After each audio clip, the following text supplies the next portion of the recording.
What I'm going to talk about today is how opera has assisted broadcasting. And I was going to say how opera created broadcasting, and it's true that opera did create broadcasting, but I figured you wouldn't believe me. We'll get back to this image later. But let's start with the BTS activity that happened just before this symposium, IBC, the International Broadcasting Convention, of which BTS is one of the owners, as they refer to it. And here's a product that was shown at IBC 2019. It's the Teradek Orbit. And it's going to sound like I'm going to say something bad, so let me say in advance, I have absolutely nothing against Teradek. I use their products all the time. We use them at the Metropolitan Opera. They're wonderful products. But maybe somebody got a little overzealous in describing this as zero delay. If you go a little bit farther down in their description, it tells you what zero means less than 1 millisecond.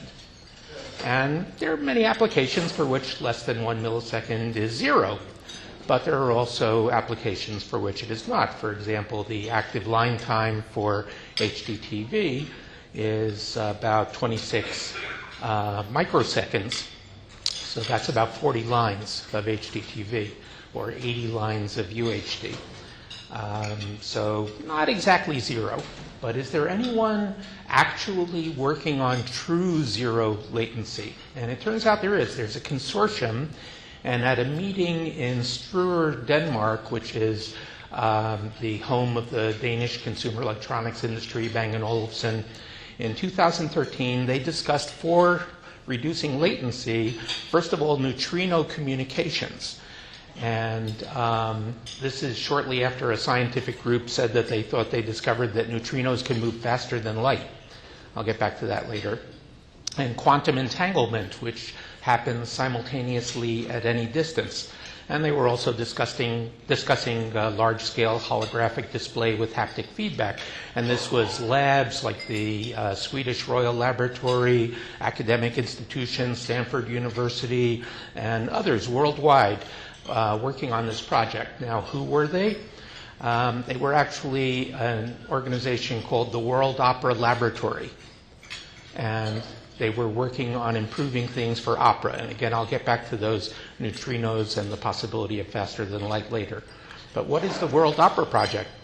Well, there's only a handful of really world-class opera singers around. We just lost one, Jesse Norman, this week.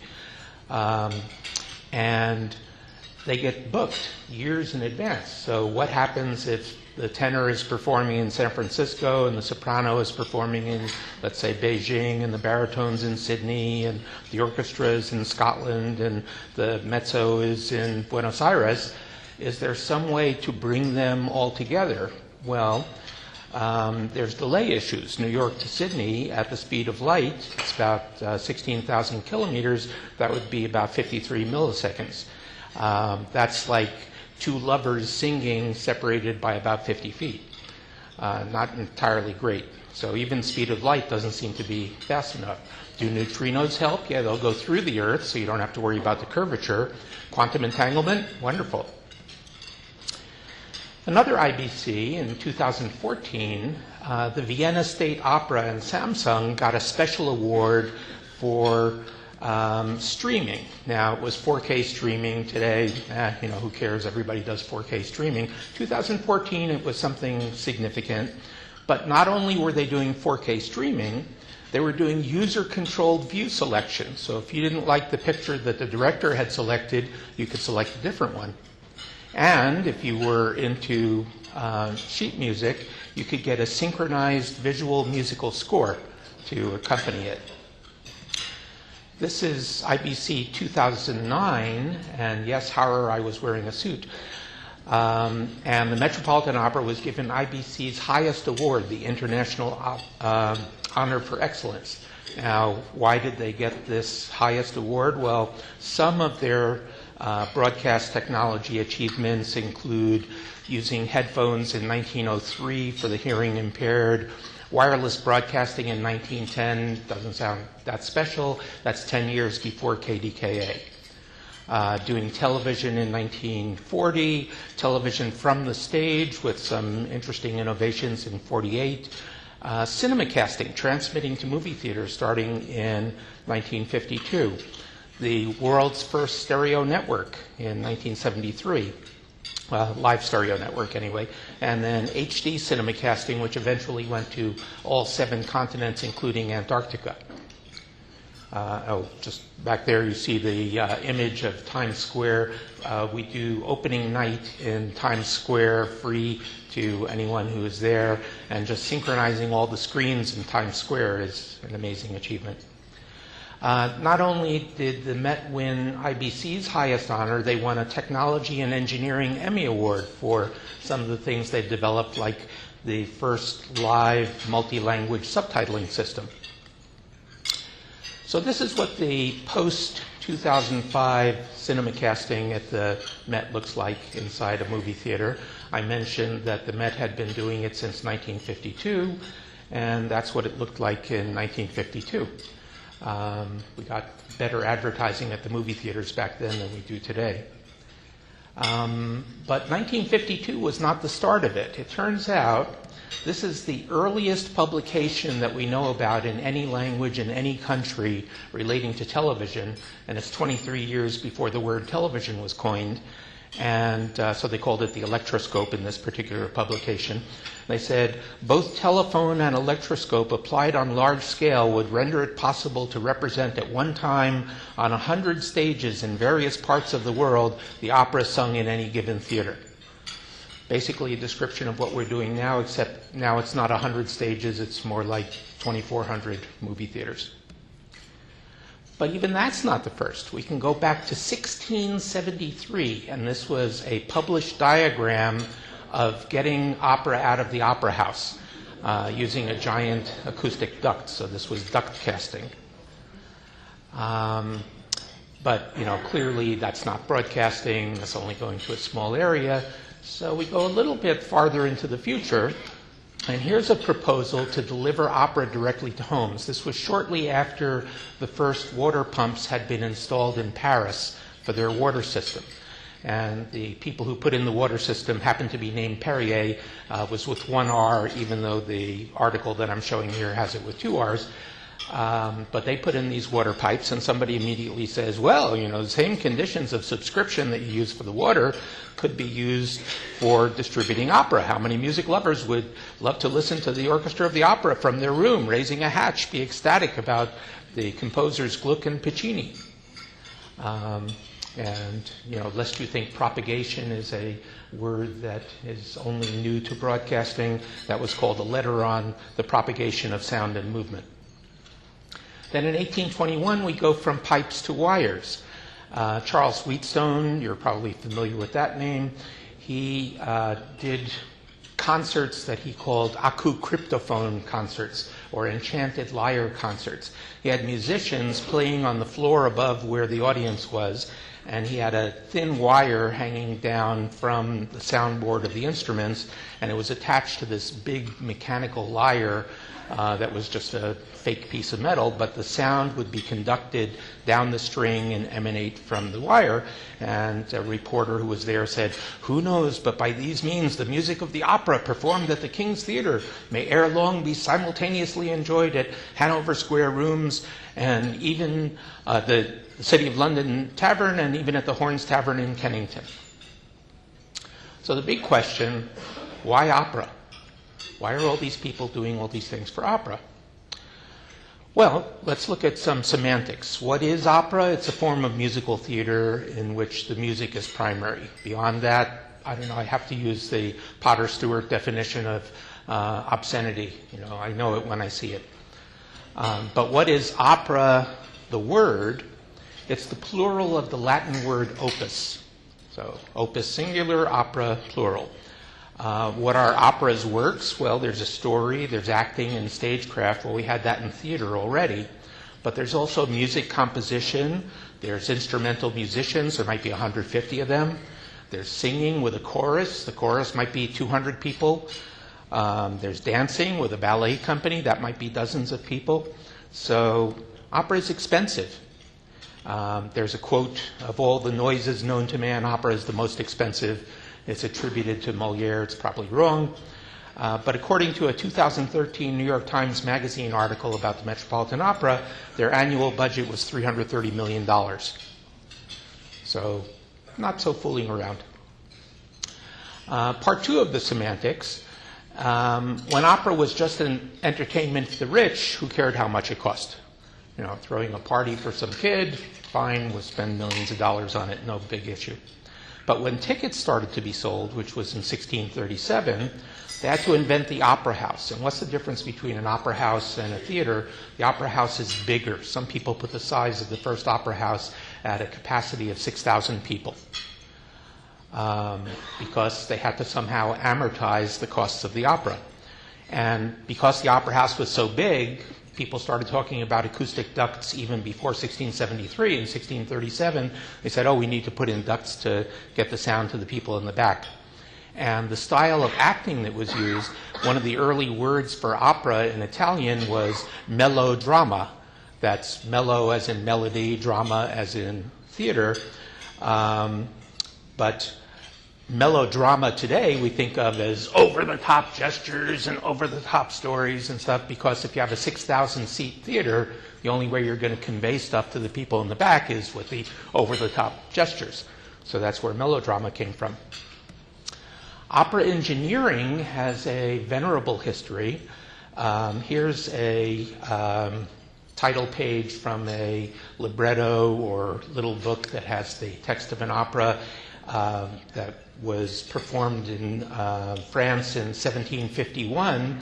And notice that the biggest words after saying that the name of the thing is Andromeda and it's a tragedy is that we're going to use the machines that were from the Theatre Royal of the Bourbons. This was machines developed by an engineer named Giacomo Torelli, and people used to pick their operas by the ones that used his machines, because he came up with machines that could effect a complete stage change in seconds in full view of the audience with one person doing the work. There's one theater still existing today outside of Stockholm called the Drottningholm Slottstheater, and they use that kind of machinery. It's really fun to go see an opera there. So what's the connection between opera and broadcasting? Well, broadcasting offers opera the potential of new audiences, greater exposure, and maybe new revenues.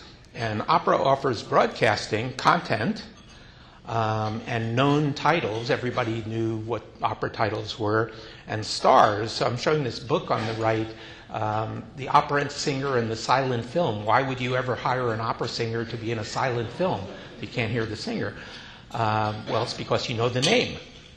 So there's Enrico Caruso. Let's go to the movie. He's in it, even though he's not singing.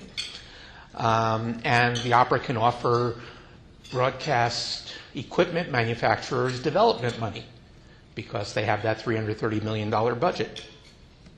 So one of the first forays that we find is this guy, Antonio Meucci. The name may be familiar to some of you. He was an opera technical director, first in Florence and then in Havana. And while he was in Havana, he started doing experiments on sound transmission over an electrical wire. And he continued those experiments. He started in 1849. He continued those in New York. He filed a patent caveat. He was involved in a ferry accident, and his wife couldn't afford to maintain the caveat, and the next year Bell patented the telephone. But here's some history of the telephone in opera. Punch magazine started predicting home delivery for a fee in 1848. Again, Meucci's tests in 1849. In 1876, but not referring to Bell, referring to Philip Reese, the New York Times predicted that the box office would go down at opera houses because who's going to go to the hot opera house when they can listen to the opera right at home on their telephone? There's a cartoon in Punch on the right there where the mistress of the music is instructing the boy which duct to open to get which opera at which time. In 1878, an opera, Don Pasquale, the entire opera was actually transmitted over 10 kilometers of telephone wires. And in 1880, it went from Zurich to Basel. The first microphone was invented specifically for opera because it was very sensitive. It was also used for long distance. And the first courtesy home listeners started installing their own wiring between the opera house and their homes. And through the courtesy of the opera house managers, they could listen to stuff. And then we get to 1881. This is the first electricity exhibition in the world. And an aviation pioneer, Clément Adet, decides that he wants to demonstrate how opera can be transmitted, and he does it not only over wires, but he does it in stereo. This is the first stereo transmission in 1881. So this is a diagram of the pickup from Scientific American, and here's a diagram of the people listening from Nature magazine. By the way, operas are very long, and the idea of doing this for 5 or 6 hours seems ridiculous. So they came up with a solution to that. Not headphones. Headphones came very shortly thereafter, but elbow rests. Now, I mentioned that I was going to talk again about the faster-than-light neutrinos. This is the project, the scientific project that made that claim that they had discovered faster-than-light neutrinos, and it was called Opera, and it was really a push to get it to be called Opera because it's the oscillation project with emulsion tracking apparatus. And they discovered they were wrong. The neutrinos were not faster than light. But the look of their logo is very similar to a typical European Royal Opera House. And the reason I mention Royal Opera House is because it's got that royal box in the back. This one happens to be a Teatro de São Carlos in Lisbon, and it has an interesting connection. A local boy made good. The guy on the right is an opera composer by the name of Augusto Machado. And Portugal was not the center of the opera universe in the late 19th century, so he went to France. He wrote an opera called L'Orient in French, and it was tremendously successful, and so he decides to bring it back to Lisbon. And this is front page news in all the Lisbon newspapers. And so the king says, of course I am going to attend the premiere of this opera, L'Oriana, in Portuguese. And unfortunately, the king's sister, Princess Maria Ana, dies. And the rules of royal protocol are the king is not allowed to leave the palace for the period of mourning. Well, he's promised to listen to the premiere of the opera. He's not allowed to leave the palace. Head of the local phone company goes, oh, I remember what they did in Paris a few years ago. I think I can do the same thing. And so the king listens, and the cartoon of him listening shows those kind of big earpieces, but in fact what he was listening on is shown on the right, and those are about the size of earbuds. So this might have been the first earbuds in 1884. Honor and protocol are satisfied. The king doesn't leave the palace. He gets to listen to the premiere of the opera. Everybody's happy. And so some theatrical promoters go, maybe there's a way to make money on this. And so they take out a big ad and say, hey, we're going to offer the opera over telephone to anyone who pays. And people did. If you ordered the full season, it cost about $20 a performance. Not terrible in today's money. And the idea starts spreading rapidly all over the place. In New York, P.T. Barnum says he's going to bring operas in from Europe. Not so great to go transatlantic with an opera yet. But in Rome, they developed the parabolic microphone specifically for opera by telephone. In Madrid, there are only 80 telephone subscribers in the whole of the city. So what good is it going to be to do that service? Well, they put in a room, so you could go to the room and listen to the opera instead of going to the opera house and listening to the opera. In Dundee, Scotland, the business plan was just call charges. If you wanted to speak to the opera house, you asked for 171. If you wanted to listen to the opera, you asked for 172. In Paris, there were two systems. One institutional, which was coin-op, and that's what the poster is, somebody using the coin-op system and listening to the opera. And then there was a pay-per-listen system. You would call up the operator and say, I want to hear what's at the Palais Garnier tonight, or the Opera Comique, or something like that.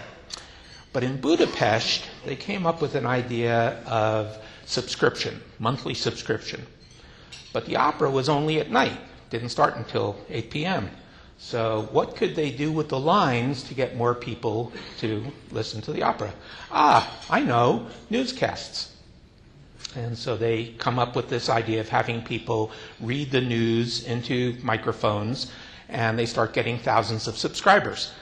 It was called the Telephone Mundo or the Telephone Herald, but lest you think that it was for the news, notice here's the poster. You can get opera, you can get light opera, or you can get the news. And by the way, the idea was first predicted in a science fiction work in 1882 that was based on the 1881 Paris Opera transmissions. So, creation of broadcast rights. Early opera composers earned by commission because they knew everyone was going to steal everything, and there was no way for anyone to stop that. But by the time Giuseppe Verdi started composing operas, the Habsburgs had put into effect a copyright law. And so when he started, he did 14 operas in the 1840s, and then copyright kind of kicked in, and so he only did 7 operas in the 1850s, and he only did 2 operas in the 1860s, and after that he only did 1 opera per decade. So in Brussels, a company is putting in one of these opera by telephone systems, and there's an electricity fair, and they figure, okay, we're going to show it there. And they call up Verdi's publisher, and they say, we'd like the rights to do Rigoletto at this theater. And they say yes, and they pay for the rights to do a performance of it. But then they send it by electricity to the fair. Verdi sues, the Belgian court listens to the case, says he's right, there's broadcast rights. Broadcast hasn't been invented yet, but he invented broadcast rights. The first broadcasting turned out to be acoustic. At the 1900 Paris World's Fair, from Gustave Eiffel's office at the top of the tower, they used this thing called an auxetto gramophone, which had a compressed air tank. And the needle would move a valve, literally a valve, that would allow the compressed air through. And basically, if you were in Paris, you could hear the opera coming from the Eiffel Tower. By 1907, we start having electrical opera music broadcasts, including from a 200-ton music synthesizer. Now, why did it have to be 200 tons? This. Okay, here's a diagram of how to create harmonics from multiple fundamentals. Well, each fundamental needs its own rotor. So you have hundreds of alternators that are creating the signal to give the necessary harmonics. It was considered to be a really wonderful music synthesizer. There's the keyboard, there's the plant underneath. Unfortunately, the original business plan was to deliver opera music by wire to restaurants, and unfortunately it induced opera music into every other wire that was anywhere nearby. So if you were having a phone conversation, you heard opera, not necessarily the person at the other end of the line. So New York Telephone said, nope, we're not doing that anymore. So Lee DeForest was nearby, and he said, no problem, we can do this wirelessly. So he started doing it wirelessly, and it interfered with Navy communications from the Brooklyn Navy Yard. Nevertheless, by 1910, we start broadcasting complete operas on radio. They put a transmitter into the attic of the Metropolitan Opera House. On test day, they asked all the wireless stations to stay quiet during the opera, and they did, and everyone said it was really great. And so on the next day, they have superstars, on the test day that was. On the press day, they had the superstars Enrico Caruso and Emmy Destin, and someone at one of the wireless stations decides to give his own commentary, which was, I took a beer just now, and now I take my seat. 1920, we have off-air recording of opera. That's Nellie Melba, for whom the foods Peach Melba and Melba Toast were named. She was that famous. And she agreed to sing at the Marconi workshop in Chelmsford, England. And they thought she was too fancy a person to go into the workshop, so they decided she should sing in Marconi's office, and they ran a wire to a microphone in the office, and then they keyed the transmitter and the microphone exploded, and the carpet caught fire, and so they moved her back to the workshop. I also like how she's holding her purse while she's singing. So I mentioned that in 1910, the Metropolitan Opera had its own transmitter in the attic. 1911, the London Opera House put in a wireless transmitter, but not for the opera, but for selling tickets to the opera to people on ships. In 1920, a group of medical students in Buenos Aires thought that Nellie Melba transmission, which was heard very far on the first off-air recording, meant that the BBC was now doing operas. And so they figured, oh, well, if it's been done already, we should do it. And they transmitted an entire season of opera from Teatro Coliseo, even though no one else had done that, so they were the first. And then in 1926, the main opera house in Buenos Aires, Teatro Colón, put in its own radio transmitter. So you could be a transmitter engineer working at an opera house in those days. The military also loved opera for testing their wireless transmissions. They used a recording of the Anvil chorus, which is the dan dan dan dan dan dan dan dan, because it moved the ammeters, and they could tell right away if everything was working correctly. And in 1919, the USS George Washington, about 3,000 kilometers away from New Jersey shore, listened to music from the New Brunswick Opera House to show that wireless reception was working well. So then we get into the age of the radio stations that you're more familiar with, KDKA and so on. This is KYW in Chicago at the time, and it was almost all opera all the time. They did operas on, Monday, Tuesday, Wednesday, Thursday, and Saturday. The other day they did another music program. And this was happening all over the world. So in Berlin, they were transmitting stereo opera by radio. Again, 1973, the Metropolitan Opera put in a live multi-city network for stereo, which happened to be the first in the world. And then in 1976, New York City Opera transmitted TV in stereo sound for the first time live nationwide. Here are some other opera radio achievements. In 1925, WEAF, later WNBC, created its own Grand Opera Company. In 1937, CBS commissioned a non-visual opera that used sound effects. In 1938, what was probably, I'm not 100% sure of this, but probably the first edited program was the opera Carmen, recorded in London and broadcast on WQXR in New York. And then in 1939, Major Armstrong's first regularly scheduled FM program was included the opera Francesca da Rimini, and it used equalized lines from New York City to Alpine to carry the opera. So that's radio. What about television? Well, this is a piece of sheet music, and you can see the date on the bottom. It was 22nd of January, 1860. It was composed for the first name at the bottom there, Giovanni Caselli, who had invented an image transmission system. And then the composer is the second name at the bottom there. That's Gioacchino Rossini, the composer of, say, The Barber of Seville. And he transmitted this sheet music by fax on January 22nd, 1860, successfully. And we have television for opera, the visionary phase. Again, 1877, the earliest publication anywhere in the world in any language about television was for opera.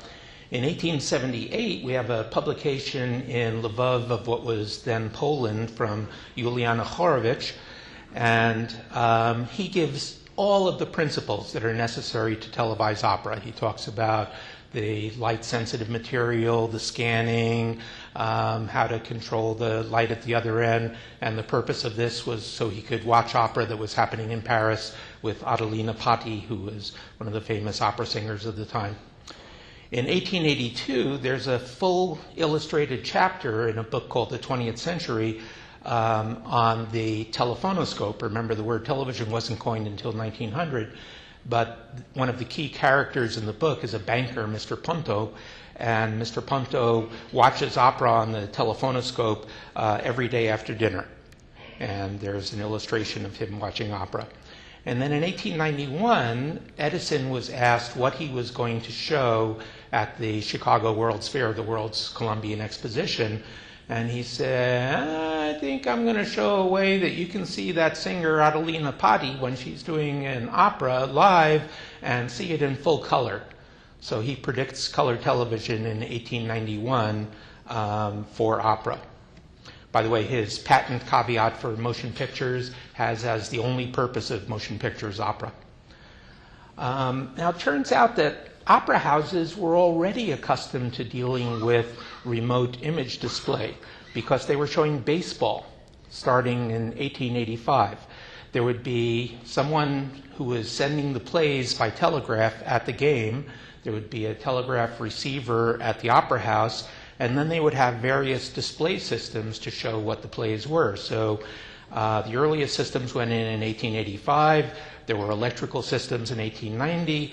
The upper right is showing an image of a robotic system. Again, the opera engineers were big on efficiency, so this was something that one person could operate and show the game in progress. And this was taken on a tour of opera houses in 1895. And in 1922, there was a 400 projector system that would show the person running around the bases and who was where and arguments with the umpires and everything. Then we have the prototype phase, and this is a book by Charles Francis Jenkins, the founder of SMPTE, 1925, and he's talking about how you build a television set, and he says the casing has to have the vision mechanism as well as the loudspeaker so that an entire opera in both action and music may be received. And some people talked about using this right away in the 1920s, not necessarily such a good idea because the TV cameras were very insensitive. So this is actually a flying spot scanner, so light is coming out of there, and these round things are photocells for picking up the reflected light, which means the studio has to be dark. The only light is what's coming out of the camera, which means that if you're going to read music, you read it in radium on black paper. Again, not necessarily a great idea. Here's the first TV show with an original script. It was called Their Television Honeymoon, and it was an operetta broadcast in Chicago in 1931. More early opera on television. 1934, BBC did a very condensed version of Carmen. This was with an electromechanical television system, low resolution, vertical aspect ratio. That's the Carmen on the right there. She was from Quebec, actually. 1938, the BBC commissioned Cinderella previously for radio, and they adapted it for television. And then 1947, Don Giovanni is telecast from the stage in London. In 1948, Otello was telecast from the stage in New York. Martin Mayer, in his book Television, talks about going to a bar and they had it on. People would watch the opera in bars in those days. They used infrared lighting and dry ice on the cameras so they could turn off the fans and not interfere with what the audience was seeing, but still get a television show out of it. In 1949, NBC started its opera theater and introduced a concept called the conductor camera because they had the orchestra in one studio and the singers in another. So the singers needed to see what the conductor was doing. That is now used in every opera house in the world. There were television opera commissions. The first one, remember that Cinderella was adapted from radio, but the first one that was supposed to be for television right from the start was Amal and the Night Visitors, hugely successful, still being performed today on both stage and TV. It was on NBC for 17 consecutive years, and then some years that weren't consecutive. The composer, Giancarlo Menotti, intentionally made it a stage-type opera because he was afraid that no one would watch television opera. And then when it was so successful, he decided, I'm going to do something just for television and use visual effects. And so he came up with this opera called Labyrinth, and it was unstageable because it used visual effects. It had one performance on television, period, the end. But many other U.S. commercial TV organizations, ABC, CBS, NBC, and individual stations, all commissioned operas through 1974, and with some great composers, Stravinsky, for example. And then in 1989, the UK picked up on this idea of doing unstageable operas, and UK Channel 4 gave grants to composers to come up with unstageable operas. Opera's ongoing TV advancement, NTSC Color, the, quote, first publicly announced experimental broadcasting compatible color TV of a network program was St. George and the Dragon with Kukla, Fran, and Ollie in color. And then Carmen was the first NTSC color broadcast seen in a regular home. 1971, New York City Opera did a production of Le Coq d'Or. It was on cable TV only, and it used secondary electron conduction tubes in the cameras so they could shoot in the dark. And there's a little blurb from the New York Times. It came in second in ratings.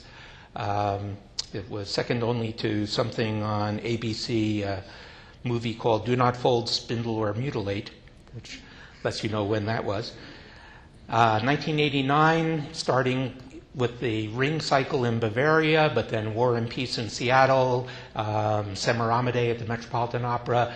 People started doing HD operas. This is 1989. This is long before anyone else was doing anything in HD. Geostationary satellites have been used for TV delivery at least since 1976, and non-geostationary at least since 1967. They were proposed, as you probably know, by science fiction author Arthur C. Clarke in 1945, and there were earlier suggestions in 1928 and 1895. But the basis of them is Kepler's third law of planetary motion, which came out in 1619. Why am I telling you this? Because that's Kepler's book on the left, and on the right is a book by Galileo's father, Vincenzo Galilei. And Kepler wrote in his book that he owed the third law to Galileo's father's book, which is considered the first book about opera. The teleprompter, here's an 1881 British patent for showing the text of operas on either side of the stage with the rollers and so on. That's what teleprompters used to be like. What about today's teleprompters? Lens-Line, no problem. We have the original Pepper's Ghost Spectral Opera Company, which was to use a piece of glass as a beam splitter and have you be able to see through it and also see reflective stuff. So the Lens-Line Teleprompter is also an opera development. And its successor, this is a 2014 on-site opera production of Pygmalion. That's how it was spelt in the opera. It's not the Shaw spelling. And they were using Google Glass to show the audience the titles, the libretto of the opera, if you will. So October 25th, coming up, is World Opera Day. And opera companies have already been working on video image warping for projection. At the Metropolitan Opera, we do that with inputs from infrared cameras, microphones, and motion encoder for controls. And we also have depth plane selection, so as equipment is rotating, it looks like it's something in 3D. There's listener and viewer interactivity. There's data mining and privacy concerns. At the right is an opera I just went to last month called Looking at You. It's sort of Edward Snowden meets Casablanca as an opera, but you can see there's video projection in the opera. You can see a little tablet on a table in front of it. That was part of the opera. My picture appeared because I allowed them to look for my data. Synthesized voices have been used in opera since 1975. Computer-aided composition, also very old in opera. And opera is growing. There are new productions and new opera companies, new stories. So check it out. Contact your local opera company. on World Opera Day, if not before or after.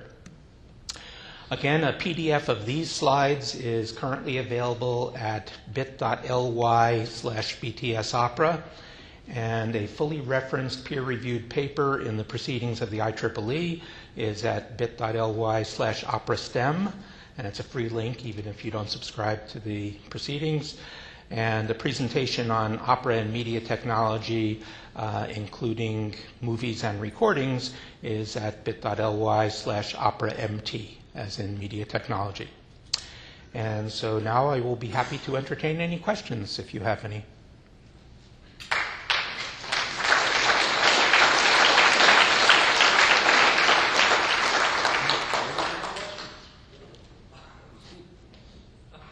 Yes. The last slide you talked about computer-aided composition. Anything that we might have heard of? Question is, is there anything that you might have heard of in computer-aided composition? You probably hadn't heard of the opera that I just mentioned, Looking at You, which was not computer-aided composition. So Honoria in Cyberspazio is one of the computer-aided compositions. It was actually a collaborative effort. There have been a few others. If you go to that Opera and Media Technology presentation, it's got some information on those. Computer wrote the music, wrote sections of music, wrote lyrics? There have been different ones. The most recent ones are somebody makes an algorithm and tells the computer, go at it. Others, the composer comes up with, say, a basic theme, has the computer add orchestration and things like that. There are lots of different options that people have been using. So Mark, what I'm hearing is that this is where opera is now going to take a lead in artificial intelligence. I don't know that the word artificial intelligence or the phrase artificial intelligence means anything. Either something is intelligent or it isn't. Whether it's... I think some people could use some artificiality in their intelligence. But yes, there are opera companies that are using AI. I was in discussions with one opera company that's looking for subscribers and using an AI system for that. But there are other people who have been using AI for staging. There's an opera festival that does multiple operas in repertory like the Metropolitan Opera does. Metropolitan Opera does 2 different operas every day. Usually one rehearsal in the morning and a different opera in the evening, and on Saturdays it's 2 different operas for people to come to. But that's pretty complex in the staging. The Met happens to have 5 movable stages that can be used for that, but other places don't necessarily have that, so they've been using AI to help in the set design for the multiple operas so that they can easily change from one to another. Yes? I was an NPR engineer in the 70s. Were you involved in solving the violins on the opera setting off the metal ear boxes? Do you remember that? Maybe. I was involved in the Met radio transmissions to NPR in the 70s, and I think, yeah, we did have some kind of filtering system that we put in for that. Any other questions? Okay, thank you very much, and your next section is starting in 6 minutes.